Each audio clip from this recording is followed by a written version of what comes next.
Good morning, good afternoon, good evening, folks. Michael Zuber, one rental at a time. We are back with the one and only Beth Traverso. How you doing, Beth? Hey, Mike, I'm doing great. Thanks for having me back here for this third video today. You know what? We just finished Labor Day, which by my calculation means the next holiday is Halloween. Is that right? Yes, it's coming right up. Some of my neighbors are already putting out decorations. Whoa, Seems a dude. little overeager, Yeah, a but little overeager. Hey, it's enthusiastic. fun Yeah. story about the Zuber family. Most people like Christmas. My mom likes Halloween. That's her Yeah, shtick. It would I not think it's shock me fun. if she Yeah. has Halloween stuff going up already. Maybe Pumpkins are next weekend. happening Yeah, already. Yeah. exactly, Pumpkin exactly. spice is back. Yeah. Yeah. Well, what I thought we would do here is we would use this opportunity with Halloween being right around the corner to talk about investor horror stories with Beth Traverso. Got to make that Yeah. scary. So let's talk about it. Let's share some stories and how you I learned want to and hear moved some of forward. yours too. This might make a good Three Amigos segment. Yeah, I think you're right. I think just we'll do it. just putting it out there. But I think anybody who's been an investor for any length of time is going to have some horror stories. No, no question. It's going to happen. It's to be expected. And some people just learn, the best of the best learn how to roll with it and just like, what are you going to throw at me now? And it's like a challenge. You got to figure out how to climb over that boulder and keep on moving, right? Rule number 5, Yeah, bad bad things things. will happen. Yes. Learn and move on. Technically, it Do says, not fear it. sorry, learn and move on. Yeah. Yes. Learn to move on. The best investors learn that. And it also helps with the self confidence once you realize these things can happen and you're going to deal with it and you're going to be all right on the other side. So I love I it. was figuring maybe I'd share a couple of mine and just show me, Yeah. but also not just to share the story, but also like what can be learned from it. And I've got a couple of real doozies. Yeah, let's do it. Let's Um, play ping pong. So you go yeah. first, I'll go next. Okay, great. So probably the biggest one was the only time I ever invested out of state was that's not the horror story in itself, though it could have been. Could have been. But my mom lived in New Orleans, which is one of my favorite cities in the world. Okay. And she's not from there, but she moved there for a while. And I am somebody who loves historic architecture. And so Oh, it's yeah. just filled with it down there. All these wonderful, ornate Victorian. Victorian Yeah. homes. So Beautiful. cool and so inexpensive compared to the Seattle area. Like, wow, you can buy these houses for what seemed like almost free at the time. So back in 2004 and Hmm. 5, Okay. my husband and I, we purchased 2 homes in a historic area by the river in New Orleans. Okay. Now, I don't, and we fixed them all up. My husband flew down there with his crew and did the work himself, him being a contractor. Okay. Nowadays, we wouldn't be able to do that. We have kids, other things, but back then we could do things like that. Like, hey, let's buy houses in New Orleans and move down there for a while and fix them up and rent them. It was a Mhm. burr, but we didn't call, I don't know what we called it back then. So it was a rental house, we bought, fixed up, put tenants in there. Okay. Maybe not even 6 months after they were finished and tenants were placed, Hurricane Katrina comes along Oh, no. and destroyed New Orleans. Yeah, I remember. And our houses were not in the flood zone, believe it or not. Wow. However, 2 blocks from the Mississippi River, we bought flood insurance. It was not very expensive, maybe $200 a year. It was the best move we made Wow. doing that. And Yeah. it wasn't the river that flooded. It came in through a back channel anyway. There was 4 feet of water inside these houses. And not only that, but the entire city was brought to its knees. It was really Yeah. tragic. And I have to say, our loss was nothing compared to what other people lost. It wasn't like it was my home that got destroyed. Nobody Mhm. was hurt or killed, thank God. And the tenants evacuated. So it's really just a property loss issue, which is minimal in comparison to what other people dealt with there. Mhm. But it was an interesting challenge for us being in Washington, Sure. having to deal with I've never had any kind of catastrophic loss on any rental. Mhm. How does this work? And then how do you even get people to even do things when there's million Yeah. plus houses, or I forget, it's everybody's house had Yeah. wind damage. We were on one of the first planes down there. It looked like a war zone. It really Right. did look like a war zone with the National Guard patrolling and triage. It was Bad. horrendous. Yeah. And then you go to the houses and it's like, there's no utilities, there's just nothing. Yeah. And I remember walking through there and there's like a couple inches of silt in there. And we're Yeah. like, what do you do? I don't even know what to do. How do Wow. you start? Yeah. And what happens after that? So all I knew what to do is I just started grabbing stuff and throwing it out at the curb. Like, I don't know what to do. Yeah. So thankfully we did. We'd have some good relationships, and we were able to find a contractor. We helped them get back on their feet, and they helped us get back on our feet by getting things cleaned out there and fixed. But so that's the horror story part of it. But then the lesson learned was several things.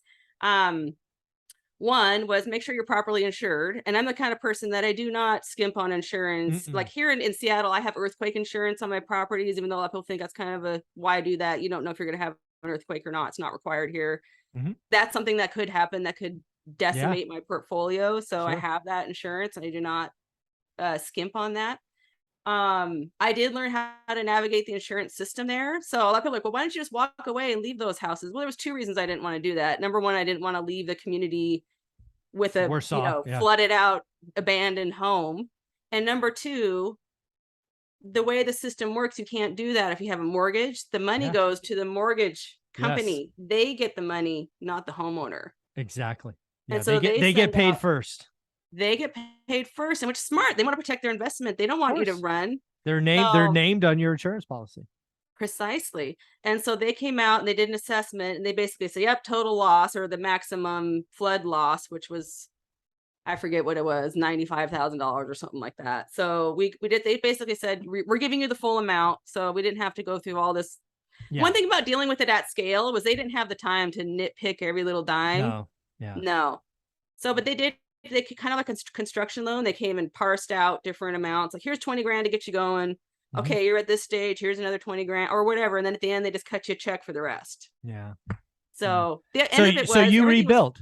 We rebuilt it. We made it as nice as it was. And then we sold it. I'm like, oh, that's it. I'm done. I'm done. Not doing this again. So that's my story. Let's hear one of yours. Yeah. So I'll go through the first time I filed an insurance claim.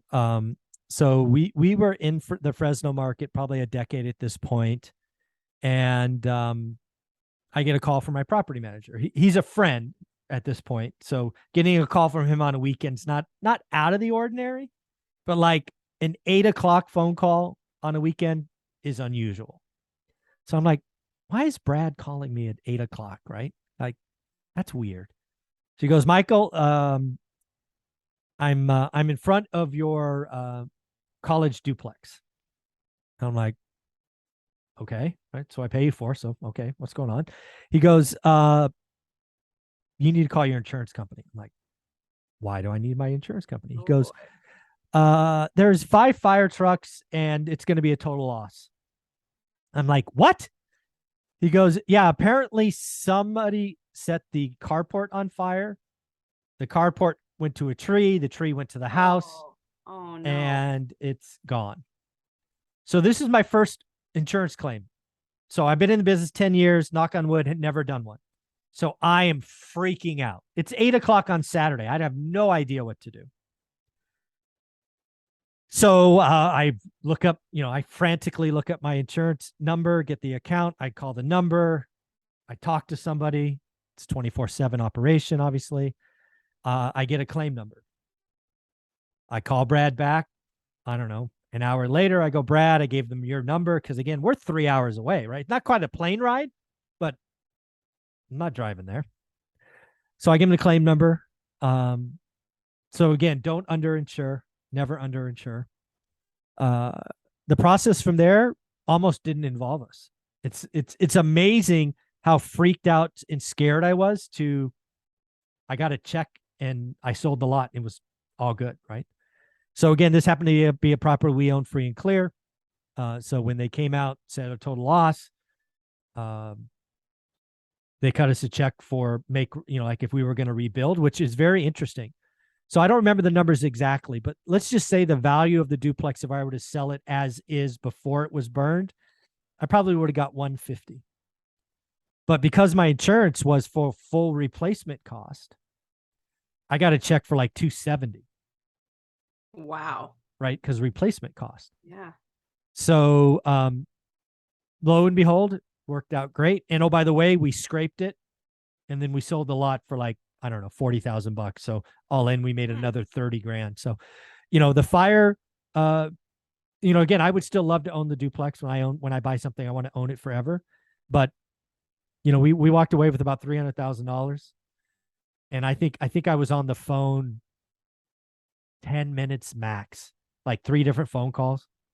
So And actually, from a financial perspective, you oh, it's a home got run. ahead on that. Yeah, that's I guess why people burn stuff down. Yeah, I right. guess, I don't know. Yeah, where were you were you Yeah, sleep? where were you exactly? Yeah. Yeah, so again, the reason that all worked out is because some people have said in the past we're overinsured because we're full make ready, reasonable deductibles, not the lowest, but certainly not the highest. We have umbrella insurance up the yin yang. Oh yeah. And yeah, in that situation, again, we've had 3 fires and 1 flood total. So we've had 2 fires and 1 flood since. I'm not concerned anymore. I take the time to be insured up front. I have all my insurance agents review our portfolio every year. And that's why you have insurance. Yeah, and that is important. I just had a review of my portfolio because the cost to rebuild has gone up. Exactly. So my guy went and reevaluated. We did tweak some things. Yeah. And another thing I want to mention is some people are worried, well, what happens if you don't get rent during that time? You can have rental loss coverage in there. I think that was I forgot about that. We were paid full market rent because we have landlord policy. So it's called I forget what it's called, but yeah, we got like 9 months of rent, full rent for the duplex. Right. So you're made whole there too. And so one thing I would say is when people do move out of their owner occupied home and turn it into a rental, be sure and let your insurance Please agent switch know, it. Yes. so you can get the proper coverage. So just word to the wise there.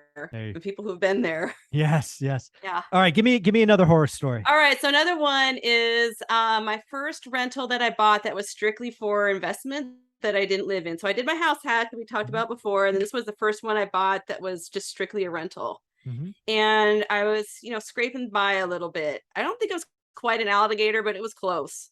And I didn't have a lot of reserves at the time. I had some, but being a young commission-based person, it's always up and down and never that. And its house needed literally everything. It was over 100 years old. It was just you can imagine. So anyway, it had it was the main house and had a carriage house in the back, which I really loved. It's like, oh, it literally was a carriage house that had been converted into a house maybe in the 40s or something. It had been there a long time.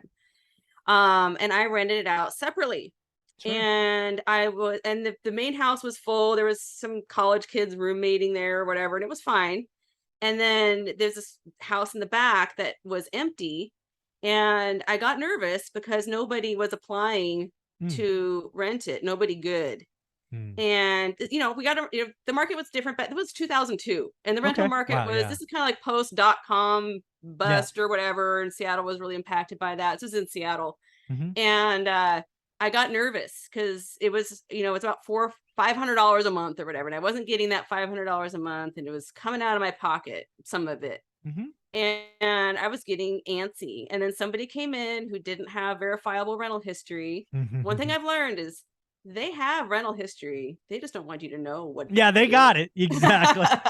They were living somewhere. Yeah, and I was naive, and that's why they look for people like me. And this guy turned out he was kind of a professional bad tenant. He knew his rights inside and out, and he knew this. He had his playbook down, and he knew how to make it a living hell. And so he moved into this carriage house. And he had a twin brother that they were constantly fighting all the time, breaking windows. They brought in pit bulls. The neighbors were calling because of brawls. He stopped paying his rent immediately, of course, right? Of course, yeah. And so I'm like, okay, I'm going to evict this guy. He's not paying rent. And lo and behold, that unit was not a legal unit. Even though it had been there forever. I assumed there was my naivete. I thought it was grandfathered in somehow. It was not. So, and he knew it. And he's like, this is not a legal unit. You can't evict me from this house. Really? And I was like, oh, really? You say? So you say, so I called every attorney in the book out there, and they all basically affirmed what he said. Sorry, we can't help you. It's not a legal unit.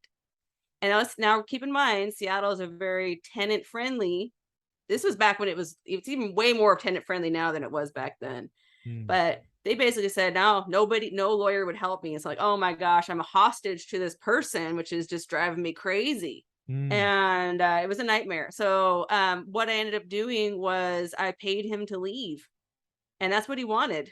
Cash for So keys. I gave him cash for keys and had him sign. Had my dad come in and then change the lock as soon he signed a thing and gave him the cash, and we just changed the lock right then and made sure he didn't come back. I didn't know if he was going to climb in the window or Yeah. what. Yeah. So that was another nightmare. And I say the thing that I learned from that was two very important things. Number one, never, ever, ever let fear of vacancy influence your screening. Never, ever. And if somebody has unverifiable rental history, I am not renting to them. I don't care what their story is. I'm not going to do it. And then the other one is I'm not ever going to rent out an illegal unit again, ever. And a lot of people out there listening maybe do that. And I don't know whether you should or shouldn't, but I know for me, I'm never doing that again. And what I ended up doing after that, because I called somebody at City of Seattle and I said, what can I do here? This is what the house is. What's legal? I don't want to have this problem again. And they said, well, you can rent it all out under one lease. And I don't care how people split it up, or, so it's like basically it's like roommates, but one person would just sleep out there or not. I don't care where they sleep, but the whole thing. And I actually wasn't losing any rent. I rented it for more as a package. Yep. And I've had a few unauthorized duplexes before where like the basement is a unit. And so I just rented it out as a 2-kitchen house. Rent it for what you can actually rent it for more than the 2 separate. Yep. One and then lease. You don't have to deal with the people fighting with each other because they're all friends or whatever, family. Yeah, I do the same thing. I have several. Now they're called ADUs. Yeah. They were probably called granny flats when they were originally built in the 40s and 50s. But yeah, everybody's on one lease. 1 meter, one meter, one lease. 1 meter, one lease. That's just how it goes. Yeah. So much easier. Yeah. So I'll kind of just piggyback off your theme. My first rental property is actually in my first book, One Rental at a Time. Right. We spend a year looking in my backyard. My backyard doesn't work. It's unaffordable. Nothing cash flows. I didn't want to bet on appreciation. So we finally find Fresno, California. It's the only market I can drive to that makes sense. We end up buying Norris Drive. We buy it for 107. And I don't know. We probably over improved it. Maybe we put 10 grand in or whatever. But lo and behold, a month later, we get our first tenant. And again, remember, unlike you, I'm paying a property manager. So we do everything right. Verify history, credit check, income check, everything. Unfortunately, I don't know about Seattle, but at least in California, there's no box for, are you going to get divorced? Right. Mom and dad didn't get along. Mom takes off. Not 2 weeks into their lease in my house. Takes the kids. Dad's left alone. Dad does not like this situation. He becomes an alcoholic if he wasn't already. Doesn't work. Stops working. Probably gets laid off. Doesn't pay rent. Like Washington, California is a tenant-friendly state. So we give a 3-day notice. We do this, we do that. It takes almost 90 days to get him out. He wasn't a professional tenant, but that's just what it takes in California. So not only are we down 3 months rent, we go into the house and it's worse than when we bought it. He destroys it. He puts wine bottles. I didn't even know you could put a wine bottle through drywall. He did it. It's literally a wine rack of empty bottles. Wow. What a dick move. And so we're out another 15 grand plus $1,000 for evictions and all of that. So my very, very first rental in a market I never knew probably destroys most people, and you give up. The infamous Norris Drive. I've heard about that one. Yeah. So I remember after walking and being just kicked in the gut back to the car with Olivia. I remember thinking in my head, Olivia was going to say, see, I told you this was a bad idea. What are you doing investing in this market? It's too far away, blah, blah, blah, blah, blah, blah, blah. She, always the level-headed one, goes, did we do anything wrong? And we really didn't. We didn't do anything wrong. It's just. You didn't. In my case, I did something wrong on that nightmare tenant thing, but sometimes things are going to happen when you do everything right. Exactly. Mm-hmm. And she goes, okay, let's try it again. I'm like, what? And hey, Olivia. Yeah, from that moment, again, I was already defeated. I wasn't going to fight. I was like, I was ready to go. And One Rental at a Time does not exist without Olivia being level-headed and saying going again. The beauty of all of that is The next tenant stayed there until we sold it. Never missed rent. Never was a problem. I did, turn Norris Drive from a cash flow to an alligator by doing an over leveraged cash out refi. But again, we are not financially free today unless Olivia, because again, I would not have fought her. Beth, I am telling you right now, she would have just flinched. And I said, okay, great, we're out. We would have lost money. We would have lost, we'd owned it 4 or 5 months at this point. We'd repaired it twice. We would have lost money. You were at a fork in the road that really determined your, it sounds maybe a little overdramatic, but your destiny. Absolutely. Right? I was ready to go that way. And Olivia correctly says, did we do anything wrong? Which we did not. And she goes, let's try it one more time. Yes. I still think about that call today. Yeah. Yeah, boy, that's heavy and impactful.